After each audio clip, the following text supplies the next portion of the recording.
wewe mwenyewe ujichukue kuwa mwanasaikolojia ya kibinafsi, ya kwamba niliona mtu amejenga nyumba na unasema hiyo nyumba nataka nyumba kama hiyo, ama mtu analima shamba ya 10, si utasema nataka kuwa mkulima ya eka 10 na kwenda mbele, si ndio? Tumeambiwa na ndugu, wewe usidharau mahali umetoka. Kama ulisaliwa kwa nyumba ya nyasi, paki kuwa mtu wa nyumba ya, example is our president. Yeye alikuwa anauza kuku. Saa hii ukiambiwa ndugu, beba kuku kutoka Excalibur, utasema lete gunia niweke ndani. Ni kwa sababu gani? You don't want to be yourself. Kitu imeingia. You don't want to be yourself, but you want to be someone's self. Yaani wewe unataka kuwa mtu mwingine na ni wewe. Siku moja nikasikia kijana mwingine alikuwa amefuta bangi kunywa. Mama anamwambia sina pesa, enda sokoni na ile pesa yenye uko nayo.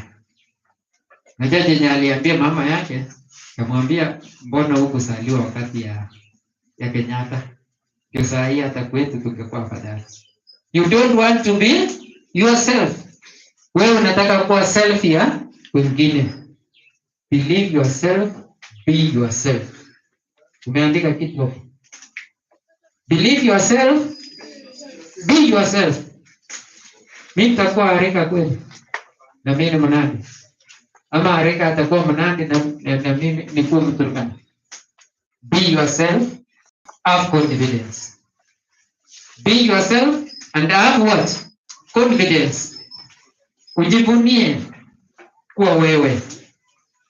Ile kiwango ambao Mungu amekuumba, ile unaona yenye amekupea, kuna baraka na ushindi kwa hiyo mwili yako. Praise God. Amen. Kuwa wewe mwenyewe. Na ukiwa wewe mwenyewe utakuwa original. Ukiwa mwenyewe utakuwa nini? Original. Lakini ukiweka kitu kingine juu, utakuwa ni wewe. Saa hizi nikipenda kuwa brown, mimi nitakuwa mzungu. Can I be an Asian or an European? Or whatever. Na sisi tunaona saa hizi vijana tusijiweke mambo mengine. Usijiweke makeups. Nywele ni mzuri, tunaweza weka nywele, tuweke dye, lakini usidai mwili. Praise God. Amen. Tumewafundisha katika ile njia Paulo alitaka Timotheo apitie.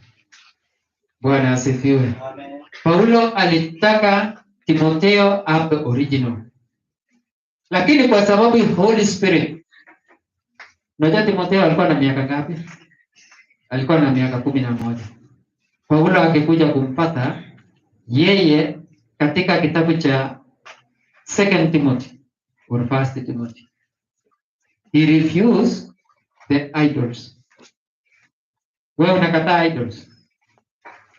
What is an idol? Gossip. Umeelewa? The first idol is gossip. Kwa youth. The first idol kwa mwanadamu ni kuabudu miungu mingine tofauti.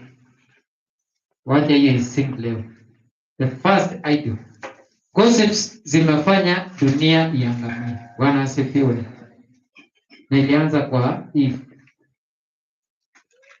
Katika kitabu cha Genesis, Eve, Adam anafika, namwambia ni nini hiyo unafanya? Nasema hii masika ni nzuri, twende tukule. Nani alisema? Wewe jamaa tuko naye, huyu watatu huyu. Oh, ni mzuri tukule.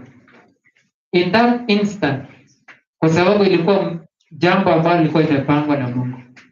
Kauliza mwana Adam, uko wapi? Where are you? Akasema nini? I'm here, behind here. Niko hapa nyuma. Unafanya nini? Niko uchi. Naona ukipeleka